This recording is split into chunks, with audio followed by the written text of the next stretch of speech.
Good evening, Caitlyn Clark fans. Okay, look, we got a few things to talk about tonight. Okay, a few things, but I want to open this up the right way. So just bear with me, because I hope you're not too busy tonight, by the way, because I got a few videos to share with you tonight. Okay, so just hold on. Okay, I'm going to go to the big screen here. Okay, and this is how we're going to start this evening, folks. Caitlyn Clark, iconic! Caitlyn Clark, generational. Game changer. Shooter. Clark, oh yeah! Here we go! Right on the money for Caitlyn Clark.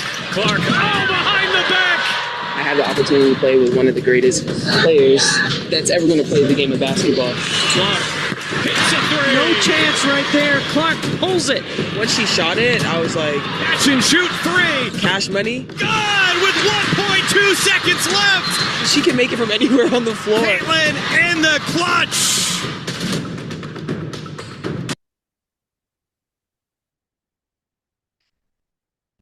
That's right. Caitlyn Clark is the WNBA Eastern Conference Player of the Month for June. Okay. Caitlyn Clark is having an amazing third season. In spite all of this negativity and all of the bullshit that the media wants to bring to light, you know, it's not just the content creators on YouTube anymore. It's also the media. All right. They're all desperate for something to talk about. Okay.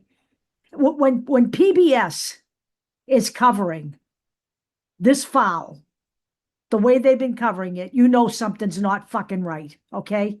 I'm sorry, folks, but it's ridiculous. And we're going to get to that because we're going to hear from Caitlyn Clark herself, who was back at practice today. Okay. But before we do that, I want to show you the WNBA video, not all of it because it's 10 minutes long. We'll look at a little bit of it, but it'll be in the description of the video.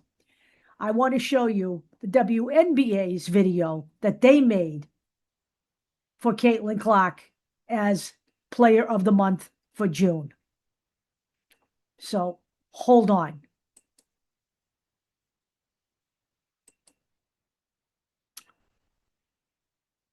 Hold on. We're going to watch just a little bit of this, okay?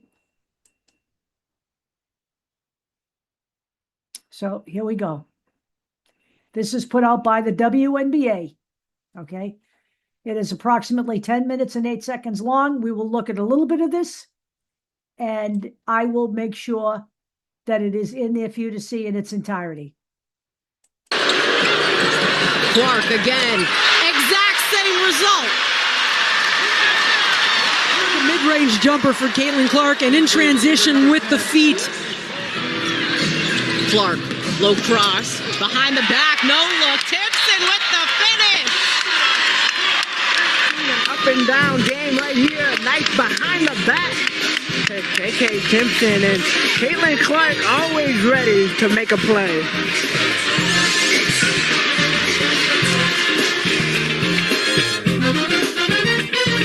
This chops up the game a little bit more with the fast pace and transition looks that the Fever want to get. Clark, long range, got it! Caitlyn Clark is cold, coming to her left once again. Smooth. Mitchell comes off the screens, but so does Clark. Up and in! But not for Caitlyn. 93% from the free throw line, and then the three-pointer is just smooth as silk. She lives for these moments, and she lived up to them.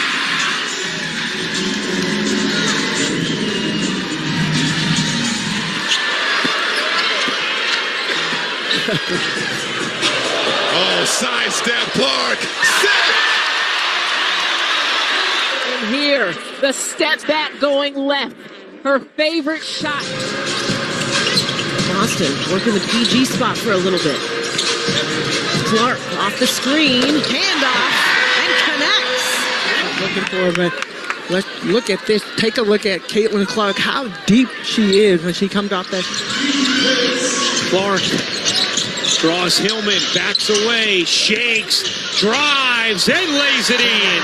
You see Atlanta switching with Naz Hillman out on Caitlyn, and she just gets by, bounces through, like pinballs it off of Naz Hillman here. One more step, finish inside, but yeah, Here's Clark behind the back on Alman as she's going to get that to fall over the front of the rim. Attacked the basket multiple times, just not able to finish, and that time going into the body of Julie Alman, forcing the contact, but getting that foul. Alman had her hand down. Effort and improvement for Indiana, and she's a big part of that. Clark on the inbound. Somehow she knew Mitchell would be open. Predicted the future there. Mitchell coming through. Mitchell a little tied up, but looks keeps on running. Strong on the finish as she's got Morrow coming behind her. As we honor this league, for more on these games, go to WNBA.com or visit the WNBA app. Clark on the drive, skates free to lay it in. Back to that last play with Caitlyn Clark. Comes down here. She just gets Canada on her hip. A little push off at the end as well, but keeps her there. Once you get the defender where you want him, it's not about the quickness anymore. It's about keeping them behind. Finds Allen the rebound. The Fever looking to push. Clark on the bounce to Mitchell and the finish. Caitlyn Clark, eyes always wide open, but where do you see Kelsey Mitchell always streaking, backdoor cuts, finding ways? You turn your back anytime on the defensive end and you miss your... You saw through the unrivaled season, and now it's a huge part of what Indiana can bring offensively. Clark likes to shoot going left and does. She's in a rhythm.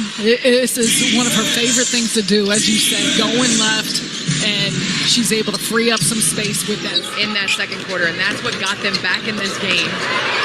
Feet inside, Timpson the finish. What a pass by Caitlyn Clark. Indiana's only been to the line. This will be their 10th time as Chicago has gotten their 17. As you see, Caitlyn Clark coming off the screen and roll. You roll as a post player, she'll find you. And just as you start to get momentum, you can't string it together. Clark just too open and one.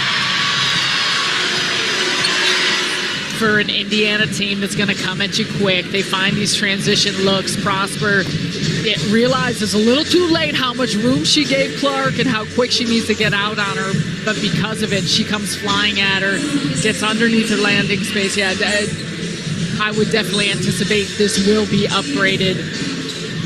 Amor now goes inside. All right, this is what Indiana wants to do. Get out in transition. See what they've got. Clark from deep. She wanted that. Time up the floor, she drove. So this time, Onyenwere a little bit back on her heels, step back, bottoms. And for Caitlyn Clark to see things go through early and have a balance, it's going to be important. They get you caught between the switch and not switching, and that gives you that poor angle a lot of times on the closeouts to get to the basket. Clark, the step back goal.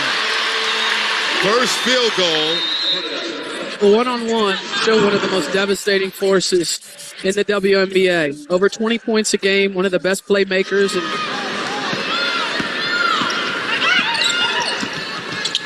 Clark, sidestep three, fading, hits! You can tell she is on a mission right now.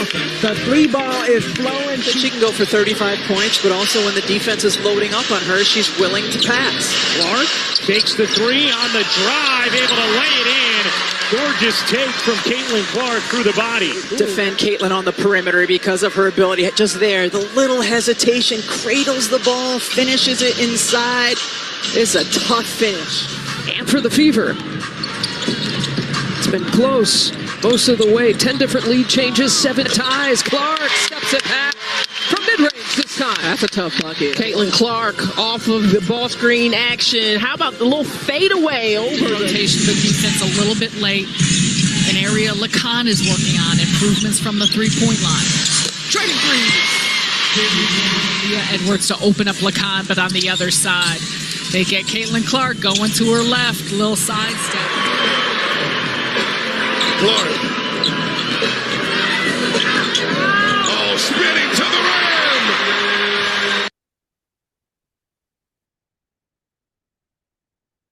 Okay, I can't stop watching. I mean, it's amazing. I mean, that video is almost over, and I couldn't turn it off.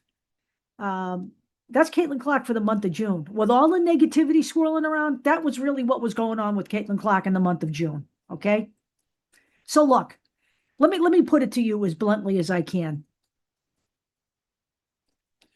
I don't care what anyone says anymore, okay? Caitlyn Clark's greatness can no longer be denied. It cannot be denied. And you know what? Look, jealousy is one of the 7 deadly sins, okay? Are there people who are jealous of her out there that play in the WNBA? Yeah, I'm sure there are. But the one thing I really wanted you to hear the most was this interview with Caitlyn Clark today. Now, I'm not going to play this whole interview. I'm going to play just the Caitlyn Clark portion because it's also Stephanie White and it's also, I think it might be Sophie Cunningham. I'm not sure. But Caitlyn Clark was back in practice today. I do believe she says she's not playing Sunday, but she's feeling good. So her return is imminent. Let's put it that way. Okay. And that's great. Let's give her one more day off, whatever it takes. All right. Let's make it so that she is the WNBA Player of the Month for July also. Okay. And we do that by making sure she's healthy. So I do want you to hear this video. Guys, listen to me. Listen to me. A lot of you people think you know Caitlyn Clark. And I'm talking genuinely. Not just about people elsewhere, but some people on our video thread who think they really know what's going on in Caitlyn Clark's head. And you don't. Caitlyn Clark's going to tell you herself what's going on in her head. And it's not the stuff that you think is going on in her head. And she doesn't see herself as being abused by anybody. Okay, the WNBA has failed her. The WNBA made that video for her. I don't know who the Player of the Month for May was, but I didn't see a video for them. And I'm on the internet all the time. Okay? So, Caitlyn Clark doesn't feel what you feel. I suggest you listen to what's coming out of her mouth so that you don't misconstrue what she's thinking, saying, or feeling. Okay? So we're going to watch this clip. One more to go.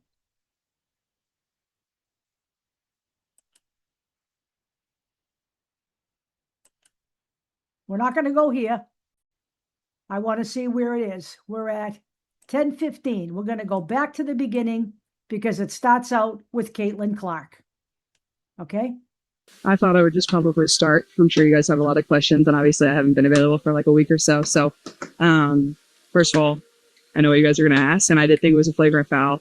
And our reffing just needs to be better. And, it's tough. Obviously, the refs are in a really difficult spot. It's one of the hardest jobs in the world, in my opinion, is to make calls. All you do is get yelled at the whole time by everybody. You're never winning. So I think for us, as the league's just got to do better protecting our players. In that regard, I don't really think that it was up for debate. Obviously, it wasn't called in real time. You go back and watch the clip. I think it's pretty straightforward.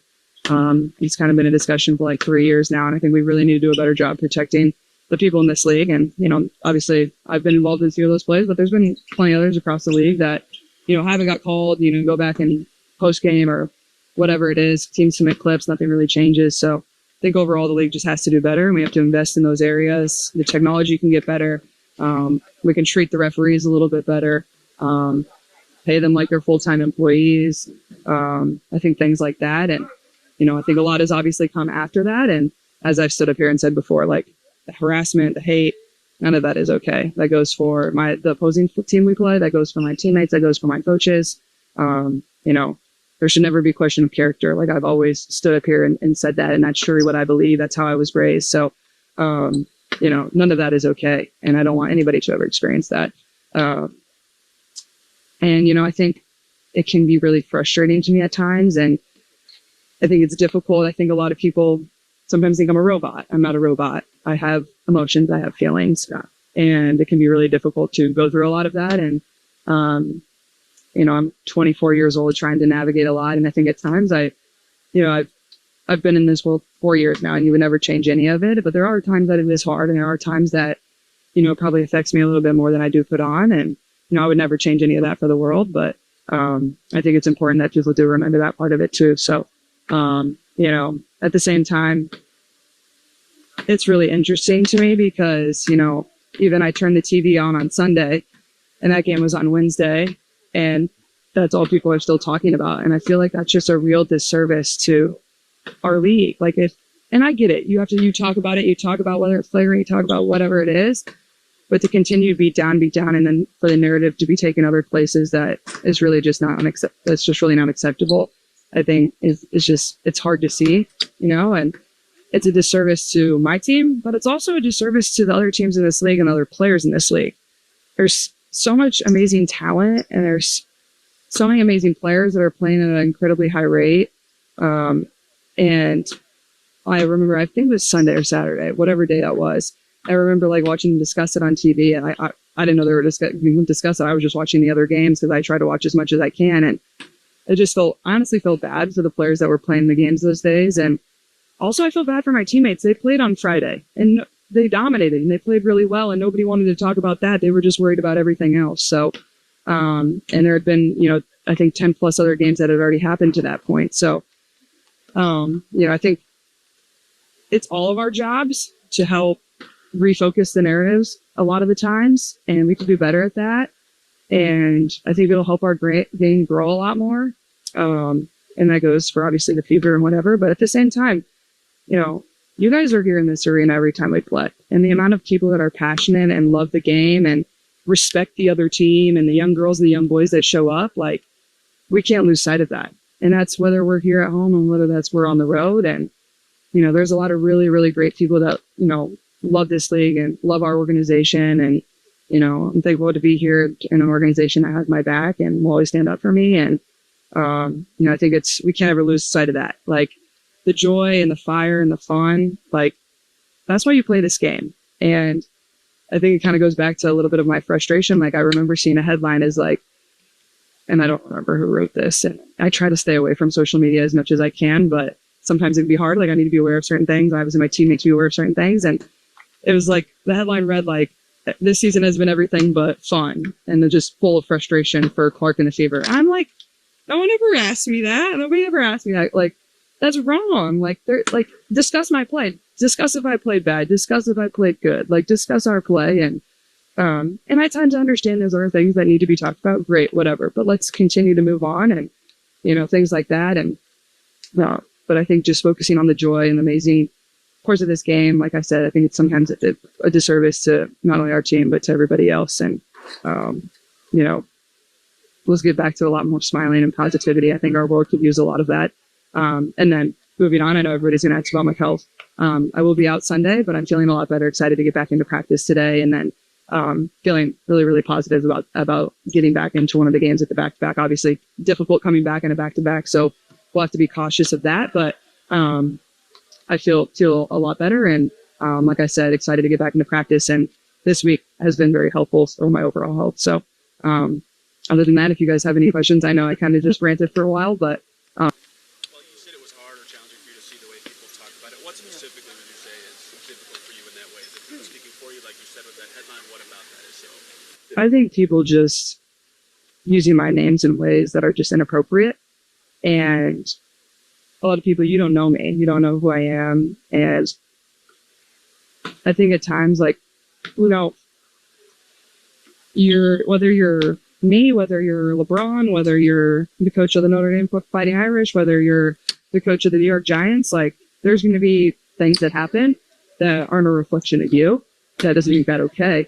I think that's the frustrating part. I think the frustrating part is it seems like everyone wants a click, and that's really disappointing. I get it. You have a job to do.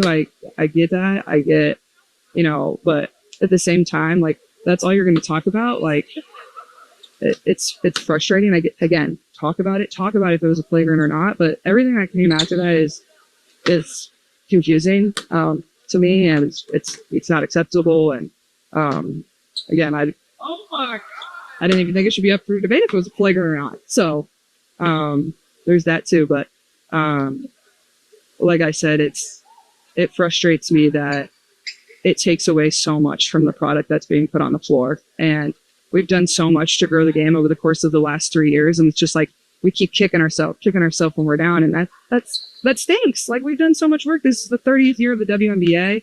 We're in a great spot. The talent level is as high as it's ever been. Viewership is as high as it's ever been. Every arena selling out. That's not just for us. That's for teams across the league.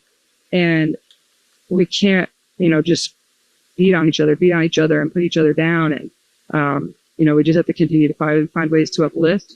And then everybody just get better at the same time. Like I said, my points about the refs and the league overall, like, we have to improve. Like, league office, you got to do better. Have to find ways to do better. And that's just reality. And that doesn't go for just me and the team, but that goes for everybody in the league. You mentioned that it's been a topic of conversation over the past 3 years. Yeah. Officiating. But do you feel like it's improved? I mean, as Steph discussed on Monday, it's always being called. Yeah. But it's got to be seen in real time. Well, I think you have to consider the evolution of basketball too. Like, the game has changed a lot. Like, this isn't the same game that was played 10 years ago, and I think, I wasn't on the committee this summer that said it needs to be less physical. That was, obviously I'm on board with that, and I agree with that, but that wasn't like my doing. That was the coaches. That was, that's what they really thought would help the product of this game. And don't get me wrong, there's going to be mistakes. Refs are going to make mistakes. They're not going to see everything. The egregious ones, you gotta call. Like, that's just the fact of the matter. You cannot miss things like that. And, it's been going on for 3 years. It's just like, we got to find ways to continue to improve. And I talked to a lot of these refs before the game, and they're great people, and their job is really, really hard. And I never want to, nag. And nobody wants to do that. And, like, they have feelings and emotions just like I do. Like, I understand that. And it's a tough spot to be in, but, we just gotta be better all around. And I think that kind of goes back to my point of the investment, the teaching, the treating them like they should be treated. Like, invest in them, make them a full-time employee, pay them what they're supposed to be paid, train them all year round. Like, how can we pour into them to make them better? I think about that rather than, like, just do your job, make the call. Like, it's hard at the same time. So I think there's both sides to it. You got started one more, make it a good one. Yeah.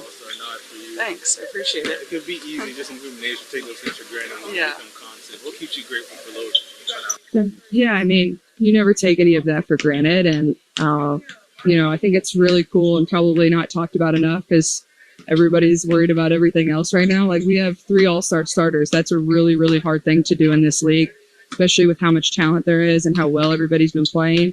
So just really proud of my teammates. And I think they would both say, like, we're not able to do it without everybody else and the people that pour into us every single day and our organization that has our backs constantly. So just really happy for us.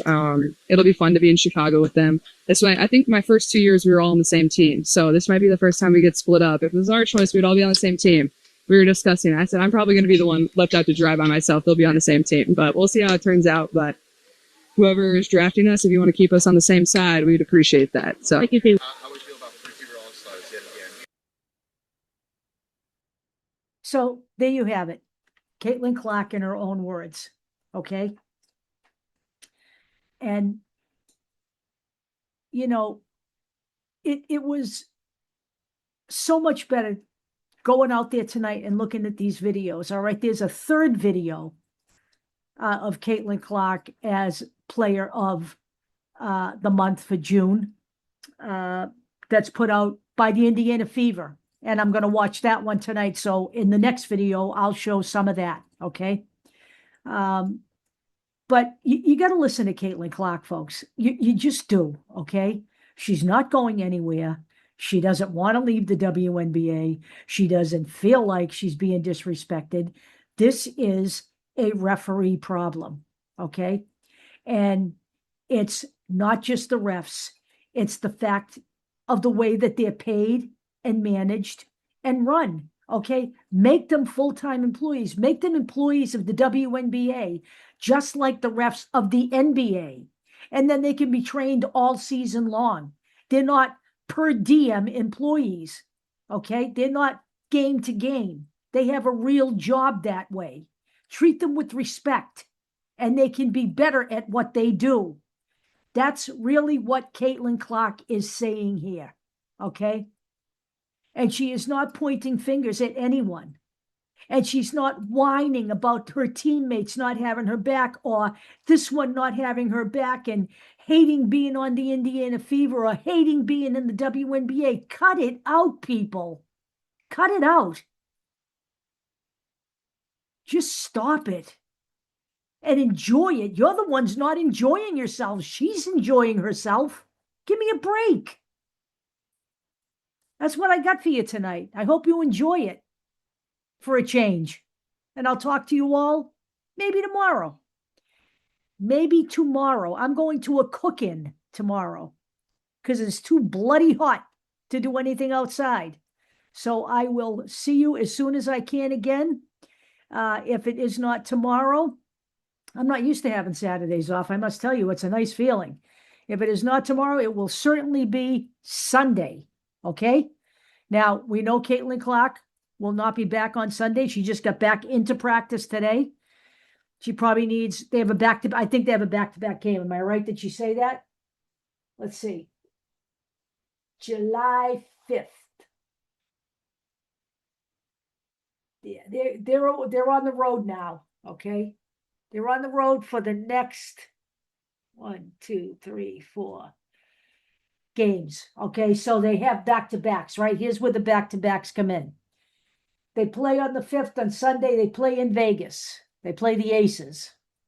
She said she's going to be out for Sunday's game. Then on the 8th, they're in LA. They're playing the Sparks. And then the back-to-back game is the 9th, Phoenix. She said she wants to be back for one of those back-to-back games. So we'll be seeing her in the next few games. All right, let's keep her healthy for the month of July so that she can be the WNBA Player of the Month again. All right, Caitlyn Clark, by all accounts, having an amazing season, okay? An all-star season. 3rd season as an all-star starter, okay? I don't care what the naysayers say. Best point guard in the WNBA, hands down. Best player, the GOAT. Later.